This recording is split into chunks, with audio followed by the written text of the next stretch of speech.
Hello बच्चों, कैसे हैं आप सब। आइए आज आप सबको हम कक्षा 4 हिंदी फुलवारी की कार्य पुस्तिका का अभ्यास कराते हैं। पहला पाठ है हे जग के स्वामी।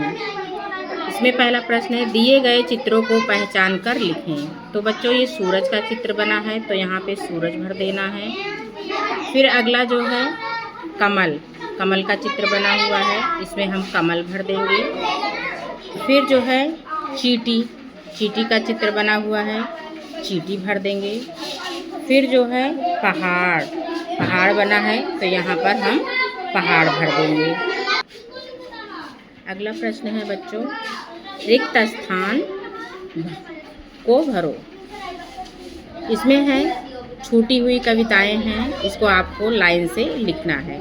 पहला है चमक रहा है, यहाँ पे भरेंगे तेज तुम्हारा। बनकर लाल सूर्यमंडल फैल रही है कीर्ति तुम्हारी, बन करके चांदनी धवल। अगली लाइन है हे जग के प्रकाश के स्वामी, जब सब जग दमका देना, मेरे भी जीवन के पथ पर कुछ किरणें चमका देना। फिर आते हैं अगले प्रश्न पे। अगला है प्रश्न है समानार्थी शब्दों का मिलान करें। अब इसमें दिया है तेज का समानार्थी क्या है, दिया है प्रकाश।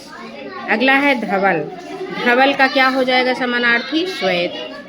थल का क्या हो जाएगा अस्थल। कीर्ति का क्या हो जाएगा यश।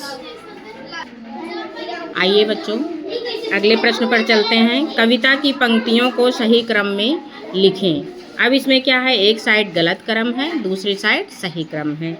गलत क्रम को आप देखेंगे और उसके बाद उसको हम सही क्रम में लगाएंगे। तो पहला है इसमें दिया है चमक रहा है तेज तुम्हारा, तो पहले लाइन सही क्रम में क्या होगा चमक रहा है तेज तुम्हारा। उसके बाद अगली लाइन है बनकर लाल सूर्यमंडल। अगली लाइन रहेगी फैल रही है कीर्ति तुम्हारी, बन करके चांदनी धवल। तो ये बच्चों आप लोगों ने कर लिया।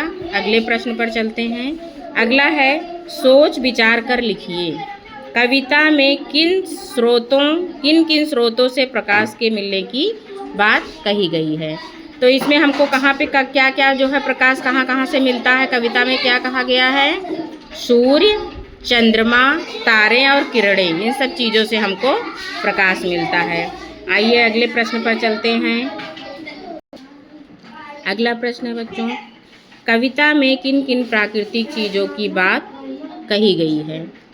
इसमें सूर्य, चंद्रमा, तारे, जल, थल, किरणें, इन सब चीज़ों की बात कही गई है क्योंकि इसको भगवान ने बनाया है, प्राकृतिक चीज़ें हैं। अगला प्रश्न है प्रकाश रूपी जग के स्वामी को कविता में कवि ने किसको माना है। तो इसमें जो है उत्तर रहेगा इसका ईश्वर को। अगले प्रश्न पर चलते हैं। अगला प्रश्न है पर्यायवाची शब्द लिखें। पर्यायवाची सूर्य का पर्यायवाची है रवि, भानु, भास्कर। पानी की पर्यायवाची है नीर, जल, पय। पृथ्वी की पर्यायवाची है धरती, भूमि, धरा। पुष्प की पर्यायवाची है सुमन, फूल, मंजरी। तो बच्चों उम्मीद करते हैं आपको ये पहला पाठ ज़रूर समझ में आया होगा कार्य पुस्तिका का हे जग के स्वामी। धन्यवाद।